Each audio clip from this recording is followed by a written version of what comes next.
Queen Camilla sports injury on day 2 of Channel Islands visit with King Charles. Queen Camilla was pictured wearing a support bandage on her foot on Tuesday as she stepped out in Guernsey. The King and Queen were visiting the island on day 2 of their tour of the Channel Islands, which kicked off in Jersey on Monday when Her Majesty was reported to have suffered an ankle sprain. Whilst in Guernsey, the royal couple met with well-wishers on their way to the special sitting of the States of Deliberation of Guernsey's Parliament. And despite the heavy rain in Jersey the day before, Charles and Camilla enjoyed greeting the crowds in St. Peter Port, with the Queen even tucking into an ice cream. Despite her injury, the Queen still looked incredibly stylish in a pair of low-heeled Chanel pumps, using her umbrella to support her as she walked beside her husband. Welcome to Royal Pancakes. If you are new here, please don't forget to subscribe and click the notifications bell, so you don't miss any news about the British monarchy. As for the rest of her outfit, Camilla opted for a vibrant royal blue coat dress and beamed for the camera, as she waved to the gathering crowds.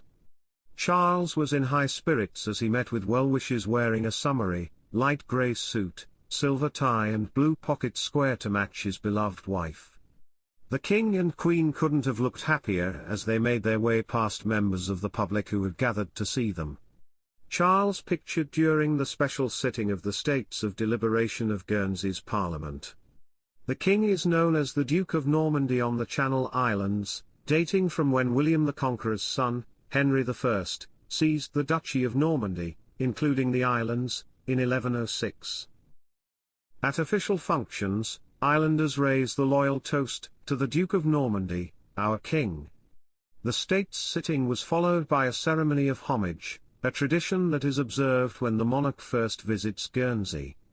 Historic title holders, seigneurs and dames of small parcels of land known as fiefs, paid homage during the ceremony, which was held in French.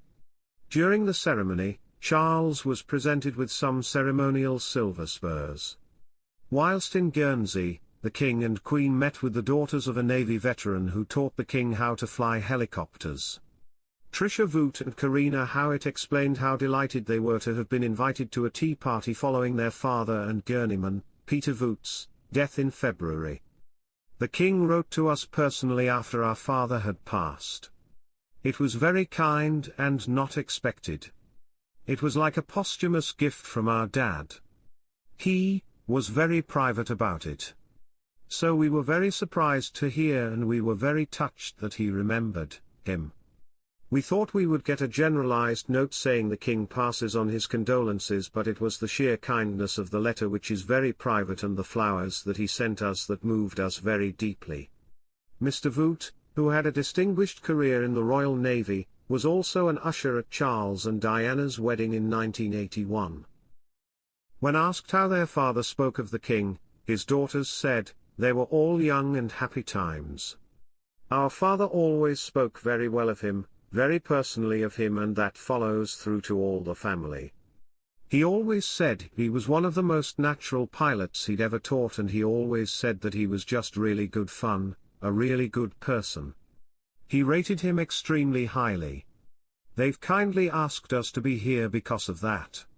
The crowds gathered in the sunshine to greet the King and Queen as they toured local businesses around St. Peter's Port.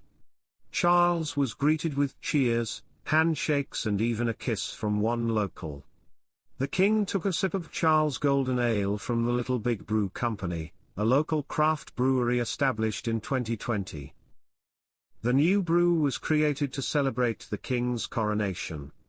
Speaking after his visit, Dan O'Brien, director and head brewer at LBBC, told the PA news agency, he seemed to enjoy it. He tasted it. He told us that's as much as I can manage as I've got a long day ahead. Meanwhile, Camilla sampled some Channel Island cider from the Flying Donkey's stall. The King and Queen met 8-year-old Golden Guernsey goat, Tamsin, affectionately known as Tam Tam. She became the first livestock breed to be granted a protective title in recent history. The royal title will apply to all Golden Guernseys on the island and elsewhere in the world.